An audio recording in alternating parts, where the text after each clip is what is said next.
할 만큼 계속해서 극단적으로 두 인물을 비교하고 대조하고 있다 이렇게 말씀을 드렸습니다. 이 장에서는 엘리의 두 아들들과 사무엘을 비교하고 있었다면 오늘 우리가 읽었던 사무엘상 3장에서는 다시 엘리와 사무엘을 비교하고 대조하면서 성경이 우리 독자들에게 무언가 중요한 어떤 질문을 던지고 있거든요.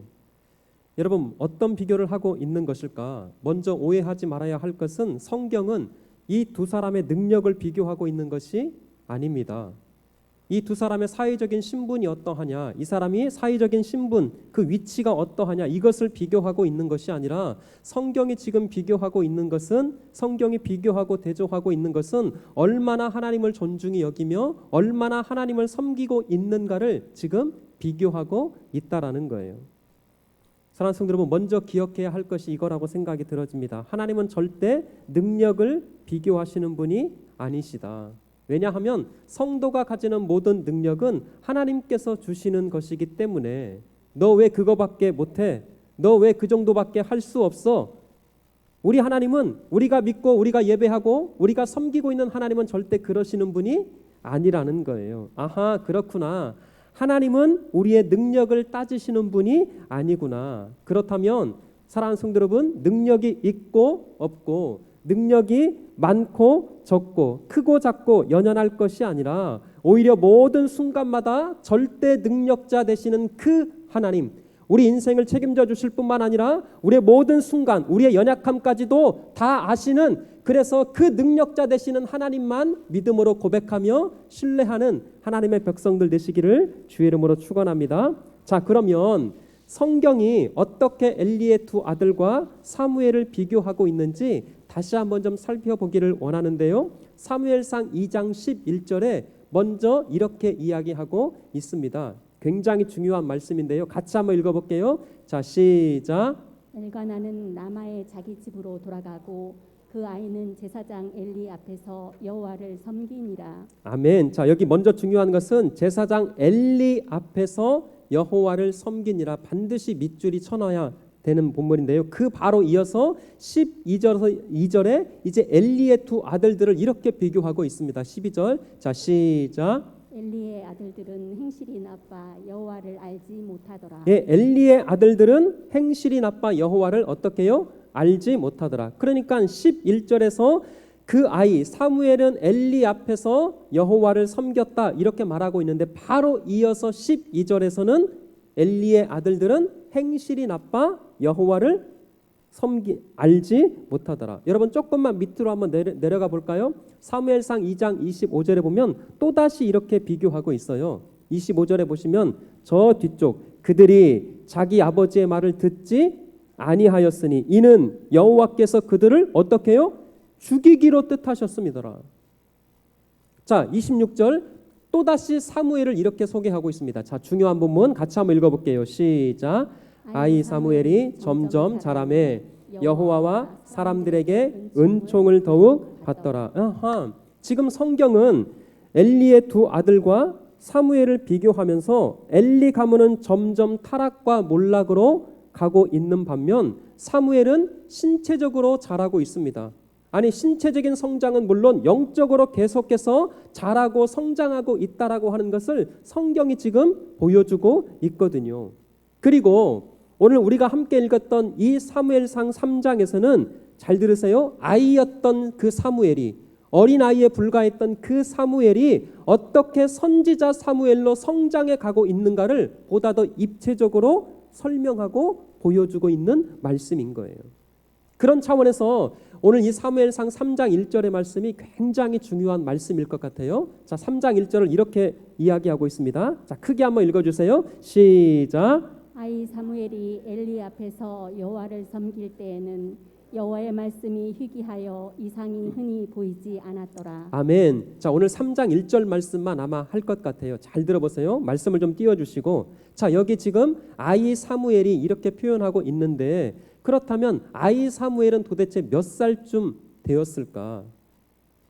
여러분, 역사가 요세푸스라고 하는 사람이 있습니다. 이 사람을 그냥 쉽게 표현을 하면 예수님과 12제자 그 시대에 같이 활동했던 유명한 역사가예요.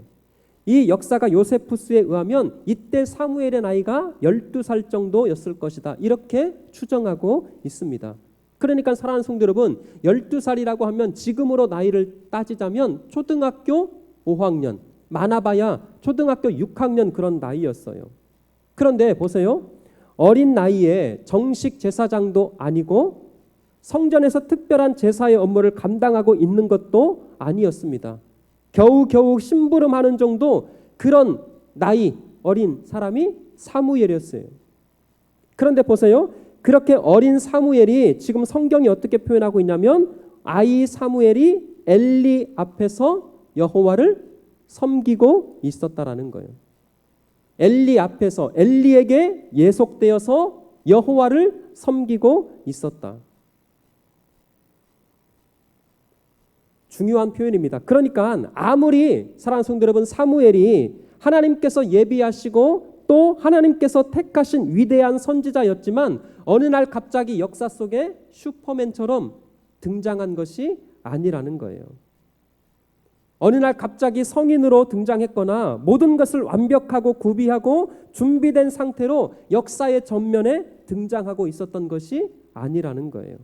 시간과 역사 안에서 사람들과의 관계 속에서 때론 고난과 역경 속에서 치열하게 몸부림치며 하나님께서 그를 역사의 전면에 세우시기까지 잘 들으세요. 그 시대에 예속되어서 여호와를 섬기고 있었다. 그 뜻입니다.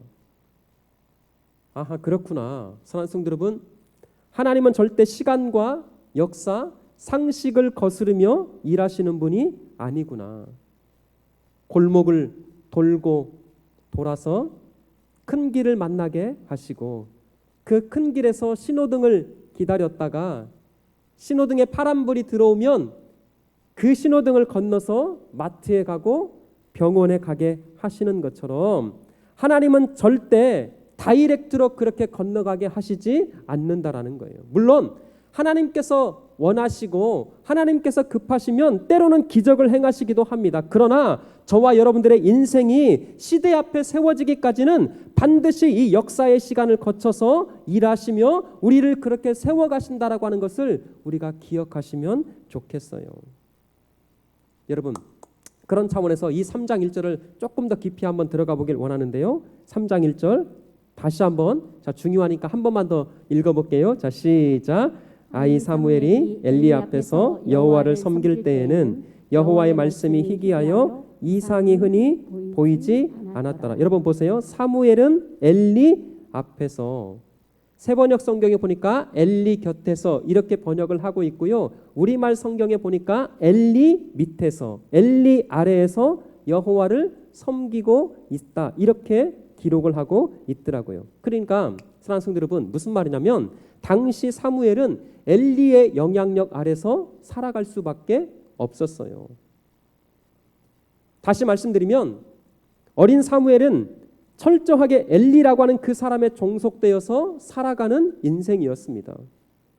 그런 차원에서 사무엘에게 엘리는 또 하나의 부모였고 또 하나의 스승이었고 영적인 지도자이자 하나의 세계였습니다. 그런데 보세요. 성경은 그럼에도 불구하고 사무엘은 그 속에서 엘리를 섬기고 있었던 것이 아니라 누구를 섬기고 있었다고요? 그렇죠. 여호와를 섬기고 있었대요. 아하, 사랑하는 성도 여러분, 이것이 사무엘이라고 하는 그 인물이, 사무엘이라고 하는 그 사람이 왜 역사 가운데 그렇게 위대하게 쓰임받을 수밖에 없었는가, 그것을 보여주는 아주 중요한 말씀인 거예요. 잘 들어보세요. 비록 불의한 엘리에게 예속되어 그 엘리를 수종들고 있는 삶이었습니다. 그러나 그럼에도 불구하고 그 사무엘의 인생은 엘리를 섬기고 있었던 것이 아니라 누구를 섬기고 있었다고요? 여호와 하나님을 섬기고 있었던 거예요. 아하. 이 모습이 바로 세상 속에 성도의 정체성이 되어야 할 줄 믿습니다. 비록 우리가 세상 안에서 살아가고 있어요. 세상의 그 영향력 아래에서 살아가고 있지만 그럼에도 불구하고 근본적으로는 여호와 하나님만을 의식하고 하나님만 섬길 수 있는 삶, 이것이 바로 지금 성경이 우리에게 보여주고 성경이 저와 여러분들에게 가르쳐주고 있는 중요한 성도의 정체성이라는 거예요. 여러분, 사무엘은 환경을 탓하지 않았습니다. 시대를 탓하지 않았어요. 그렇다고 부모를 탓하지도 않았어요. 비록 불의한 엘리의 그 세상에 살고 있었지만 그럼에도 불구하고 그 속에서 여호와를 섬길 수 있었던 것이 사무엘이었다면, 사랑하는 성도 여러분, 오늘 성경은 오늘 이 말씀을 통해서 우리 사랑하는 우리 구의중앙교회 모든 성도들에게 똑같이 말씀하고 있다 생각이 들어져요. 그 어떤 상황 속에서도 코로나라고 하는 이 절박한 상황이라 할지라도 그럼에도 불구하고 코로나 때문에 어쩔 수 없는 그 믿음의 한계를 드러내는 것이 아니라 그럼에도 불구하고 여호와 하나님만을 바라보며 여호와 하나님만을 섬길 수 있는 믿음의 삶, 그런 하나님의 백성들 되시기를 주의 이름으로 축원합니다. 다윗이 비록 사울 왕 아래에서 수금을 타는 인생이었어요. 그럼에도 불구하고 다윗은 사울에게 예속되어 사울에게 종속되어 그렇게 살아가는 인생이었지만 그렇다고 사울을 섬기는 인생이 아니라 다윗은 누구를 섬겼어요? 하나님을 섬겼어요.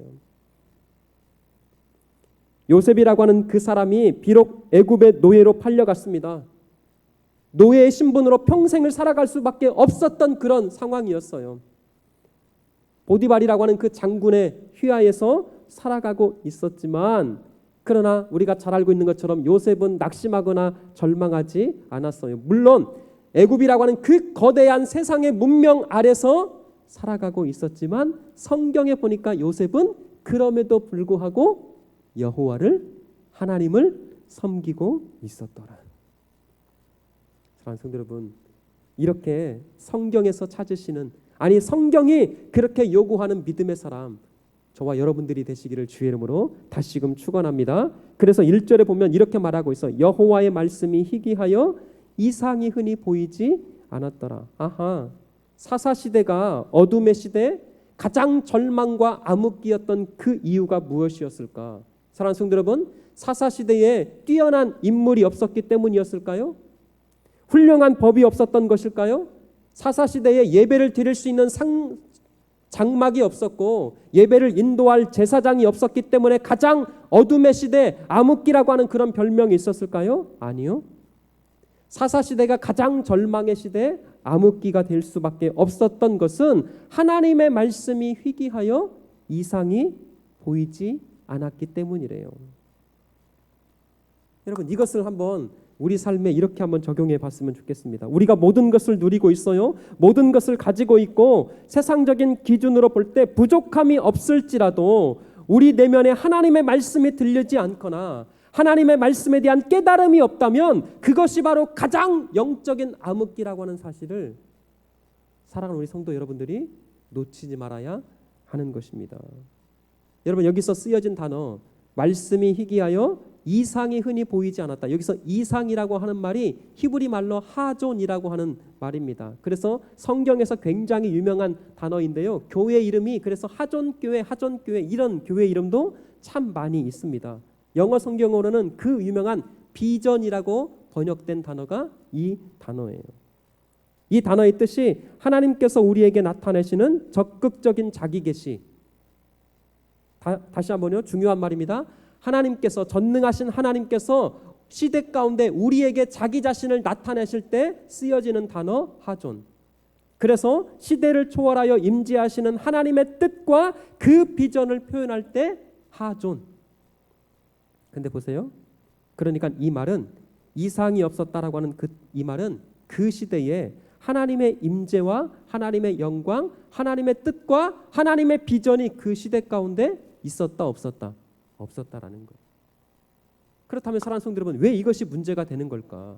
굉장히 중요합니다. 아모스서 8장 11절부터 13절에 보면 이 유명한 말씀이 있기 때문에 그래요. 왜 그 시대 가운데 이상이 보이지 않는 것이 가장 큰 문제가 되는 것일까? 자, 아모스 8장 11절 제가 먼저 읽습니다. 주 여호와의 말씀이니라. 보라, 날이 이를지라. 내가 기근을 땅에 보내리니 양식이 없어 주림이 아니며 물이 없어 가람이 아니요 여호와의 말씀을 듣지 못한 기갈이라. 우리 12절 13절은 같이 한번 읽어보겠습니다. 시작. 사람이 이 바다에서 저 바다까지 북쪽에서 동쪽까지 비틀거리며 여호와의 말씀을 구하려고 돌아다녀도 얻지 못하리라.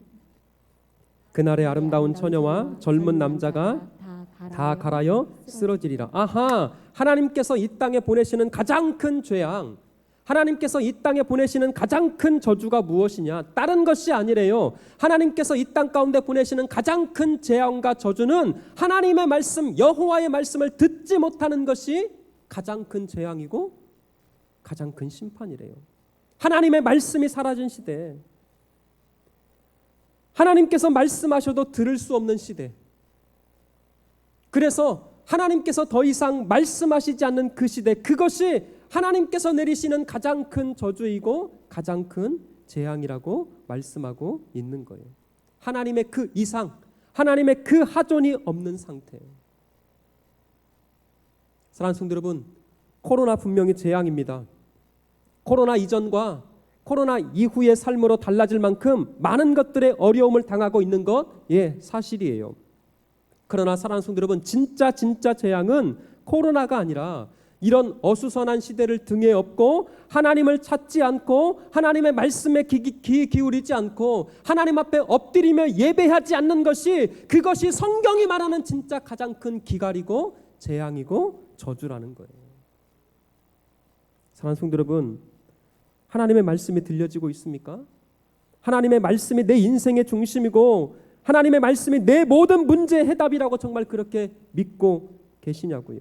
지금 이 순간도 하나님의 말씀을 사모하며 그 말씀이 내 인생의 전부임을, 그 간절함을 가지고 하나님 앞에 엎드리고 예배하고 있습니까?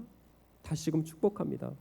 사랑하는 성도 여러분, 저와 여러분들의 남은 인생 가운데 오직 하나님의 말씀만이 들려지며 그로 인해서 우리 가정과 우리 교회와 우리 모든 삶 가운데 이 하나님의 하존, 이 하나님의 이상이 저와 여러분들의 삶 가운데 끊임없이 그렇게 임하시기를 주의 이름으로 간절히 축원합니다. 왜 이것이 중요할까? 여러분 2절 3절에 보면, 오늘 본문 말씀 2절 3절에 보면 이렇게 또 이야기가 되고 있어요. 어떻게 비교가 되는지 한번 볼까요?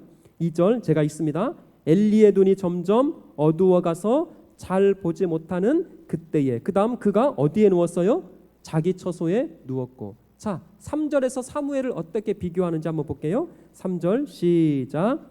하나님의 등불은 아직 꺼지지 아니하였으며 사무엘은 하나님의 궤에 있는 여호와의 전 안에 누웠더니. 아멘. 잘 보세요. 2절과 3절이 또다시 성경이 대조하고 비교하고 있어요. 엘리의 눈은 점점 어두워가서 잘 보지 못하더라. 그러나 3절에서 하나님의 등불은 아직 꺼지지 않았더라. 엘리는 자기 처소에 누워 있습니다. 그러나 말씀의 사람, 하나님의 사람 사무엘은 어디에 누워 있어요? 여호와의 전에 누워 있었어요. 사무엘은 하나님의 임재와 하나님의 영광이 있는 그 하나님의 성전에 깨어서 누워 있습니다. 그 자리를 사모하며 그 자리를 지키고 있었던 것이 사무엘이었어요. 가장 불의한 그 시대 가운데 가장 영적으로 어둡고 타락한 그 시대였음에도 불구하고 말씀의 사람, 하나님의 그 말씀과 그 영광과 그 하존을 기대하고 사모했던 사무엘은 여호와의 성전에서 깨어서 엎드리고 누워 있어요. 여러분, 그랬더니 어떤 결과로 이어지고 있습니까? 그게 바로 4절이에요. 4절.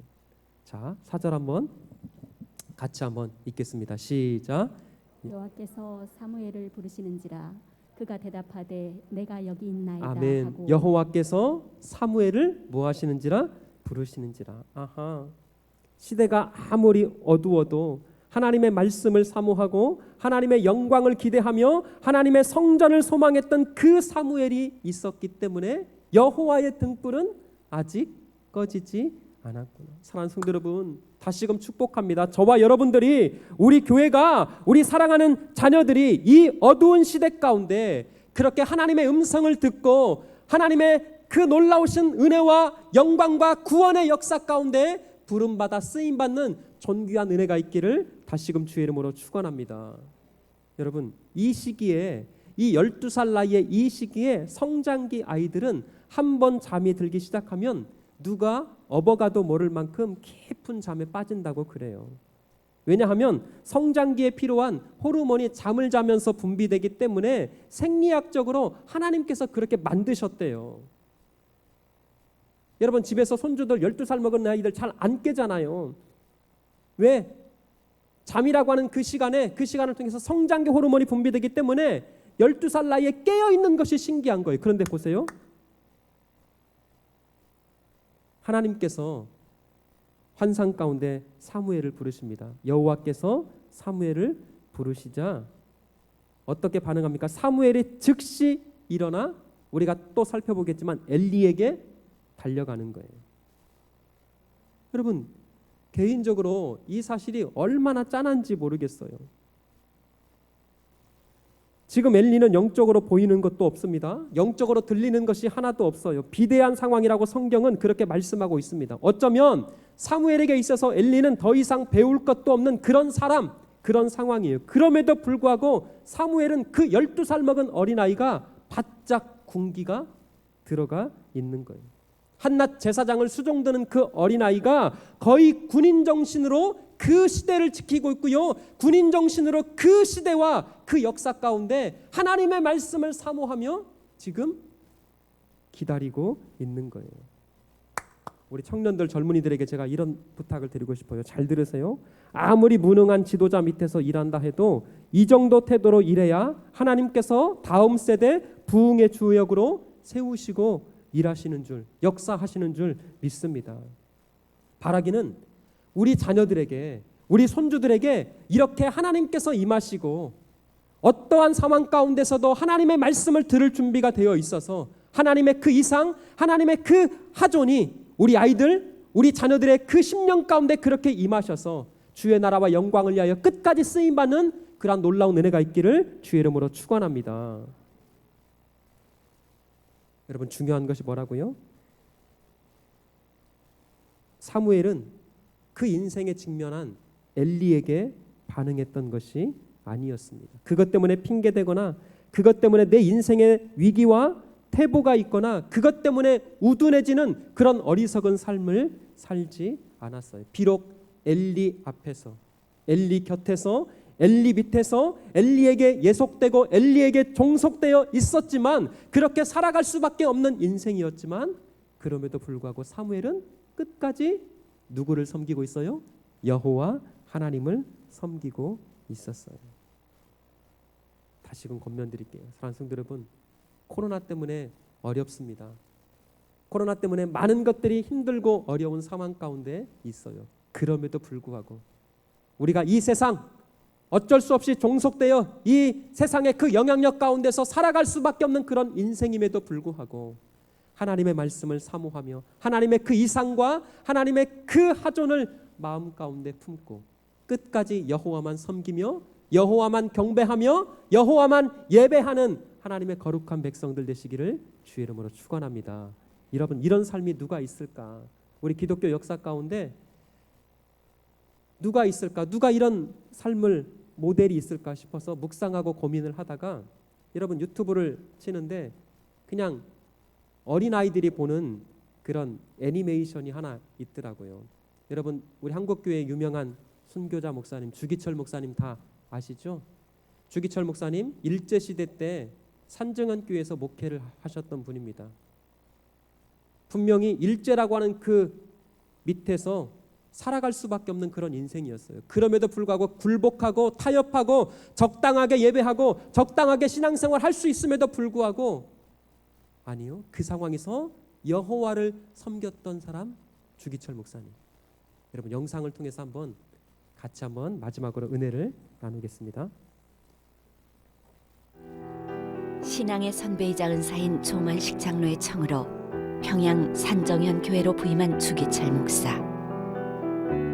신사참배 문제를 둘러싸고 일제와 팽팽히 맞선 가운데 수차례 옥고를 치르게 된다.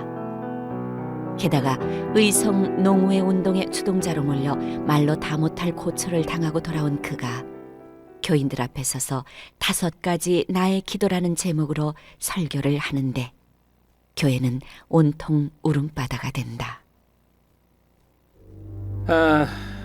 주목사를 일단 풀어주긴 했지만 이 대일본 제국의 위험에 언제 또 도전할지 모르니 저 황서 고집을 확 꺾어맞서야 하는데. 내 평생 저렇게 지독한 사람은 처음 봤다니까. 아무래도 주목사나 산정현 교회 골수 분자들을 직접적으로 무너뜨리기는 힘들 것 같고. 이봐, 노 회장. 난 누군지 알지? 왜 이러십니까? 뭘 못 알아듣는 척하고 그러나 우리 서로 피곤하게 이러지 말자고. 저는 정말. 주 목사 파면시켜. 예? 산정현 교회 장로들도 같이. 그게 신상이 좋을 거야. 어?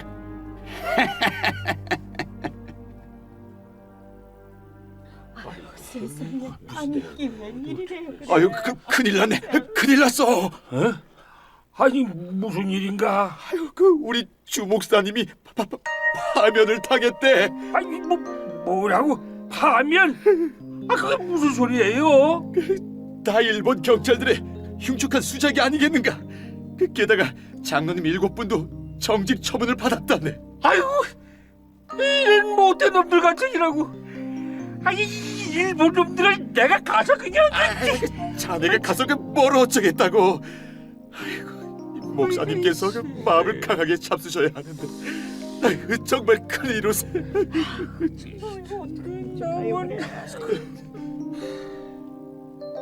주기철 목사의 파면과 함께 지도자를 잃어버리는 신세가 된 산정현 교회.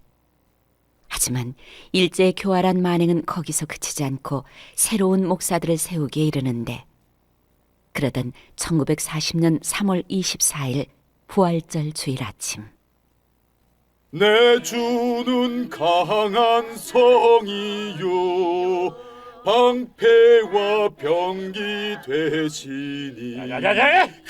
집어치워!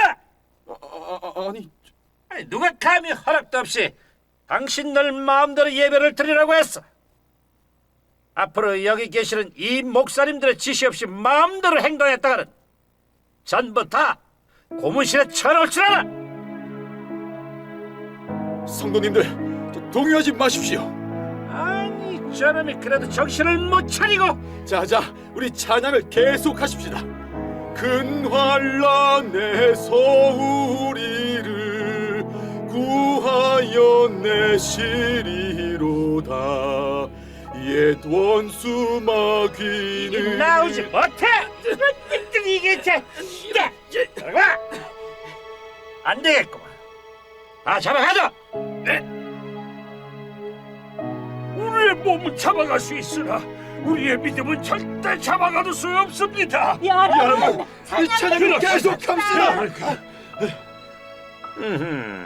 아주 그 목사의 그 성도들이구만. 이 악질들을 모조리 고문실로 직행시키고 교회를 폐쇄하라.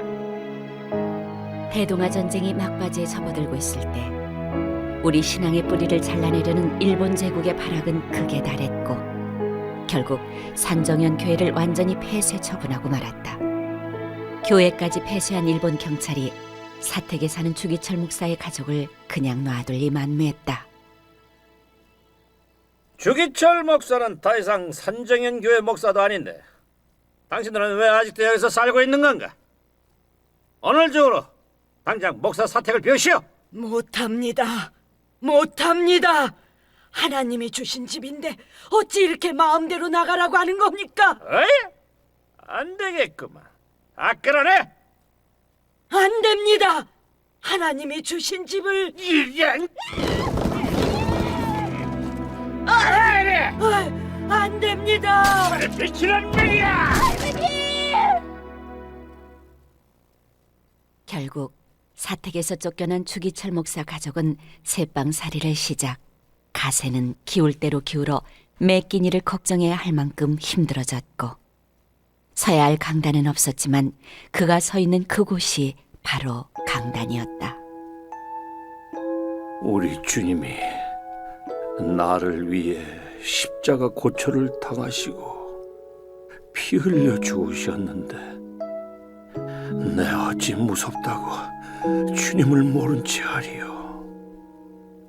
오직 나에게는 일사각오가 있을 뿐입니다. 한편 주기철 목사의 어려운 형편을 보다 못한 교인들이 간간히 도움의 손길을 보내주곤 했지만 이마저도 일본 경찰들의 집요한 감시와 협박으로 마음 놓고 하지 못했다. 조만식 장로, 이게 벌써 몇 번째요? 당신과 주목사는 이제 아무 사이도 아닌데 어째서 그를 돕냔 말이야? 내가 모를 줄 아시오? 우리 조선 사람들은 옛날부터 정의 민족이라 했소. 어찌 스승이 늙은 어머니와 어린 아이들이 굶어 죽는 것을 그냥 보고 있을 수 있단 말이오. 당신네 민족은 인간으로서의 도리도 모른단 말이오. 그만큼 주기철 목사에겐 배고픔과 육신의 고통, 정신적인 시달림 가운데 오직 믿음 하나로 배수진을 쳐야 했던 나날들이 계속됐고, 그러던 어느 날 5번째 구속을 앞두고 그를 찾아온 경찰들에게 그는 웬일인지 어머니에게 작별할 시간을 달라고 청하는데, 어머니를 하나님께 맡기고 갑니다.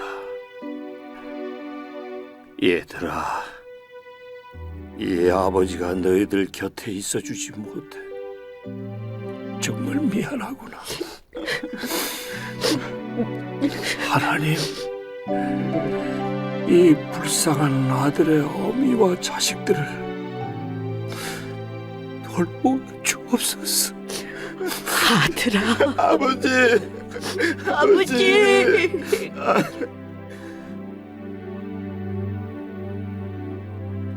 여러분, 왜 이렇게 근심하고만 계십니까? 다 같이 찬송합시다. 저 높은 곳을 향하여 날마다 나아갑니다. 목사님. 내 뜻과 정성 모두 저 높은 곳을 향하여 날마다 나아갑니다. 내 뜻과 정성 모아서 날마다 기도합니다. 내 주여 내 맘 붙드사 그곳에 있게 하소서.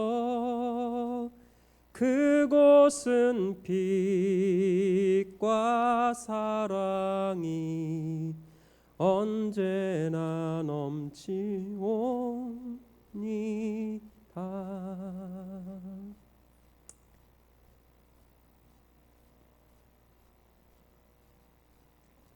주기철 목사님,